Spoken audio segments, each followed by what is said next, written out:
করে ধৈর্য ধরি, আল্লাহর উপর ভরসা রাখি, তাহলে একদিন অবশ্যই ভালো ফল পাবো ইনশাল্লাহ। মনে রাখবেন, খারাপ কাজ করলে যেরকম খারাপ ফল আসে, সেরকম ভালো কাজ করলে তেমনি ভালো ফলও আসে।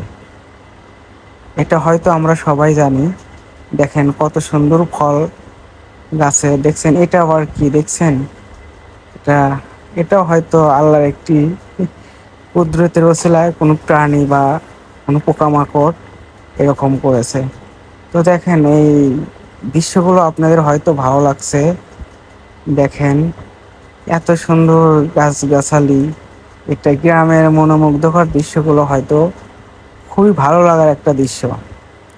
দেখতেই তো পাচ্ছেন, আমি আপনাদের ঘুরে ঘুরে দেখাচ্ছি। আর আশা করি আপনারা আমার ভিডিওটা দেখবেন। হয়তো ফার্স্ট টাইম আমি এই ব্লগ করি না অবশ্যই, কিন্তু ফার্স্ট টাইম আমি ব্লগিং আসছি। তো আপনাদের ট্রাই করতেছি আমার ব্লগ আপনারা দেখবেন কি দেখবেন না, সেটার জন্য আমি ট্রাই করছি। তো ধৈর্য সহকারে আপনারা আমার সাথে থাকুন। আর এখানে দেখেন কত সুন্দর কৃষকেরা ফল সবজি ফলন করতেছে। তো সেরকম আল্লাহ একদিন ভালো ফল দিবে আমাদের। মনে রাখবেন,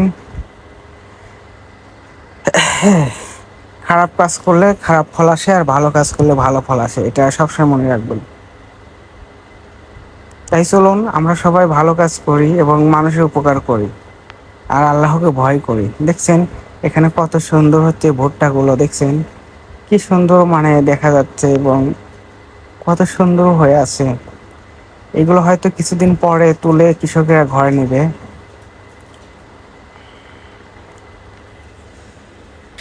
তো খুবই ভালো লাগতেছে আমাদের। সাথেই থাকুন, আরো নতুন নতুন কিছু দেখতে পাবেন। তো হয়তো আমাকে আপনাদের কীরকম লাগে অবশ্যই কমেন্টে জানাবেন। আর আমি বিকেলবেলা আছি, কৃষিক্ষেতগুলো দেখাচ্ছি। দেখেন এই সবুজ ক্ষেত কত সুন্দর লাগছে, তাই না? কিন্তু এই সৌন্দর্যের পিছনে আছে অনেক কষ্ট, অনেক ঘাম, অনেক পরিশ্রম। এটা আপনাদের কিন্তু বুঝতে হবে। ঠিক আমাদের জীবনও এই ক্ষেতের মতনই। আজ আমরা যাই বুনবো বা কাল আমরা সেটাই কাটবো। এটা হয়তো দুনিয়ায়, কিন্তু এটা পরকালে একটাই আছে, যেরকম আমরা দুনিয়ায় যা ফল দুনিয়ায় যা আমরা করব সেটা কিন্তু আখিরাতেও পাবো। এটা সবাই হয়তো জানেন। এই ফলের উদ্দেশ্যে আমি বলতেছি, কারণ দুনিয়ার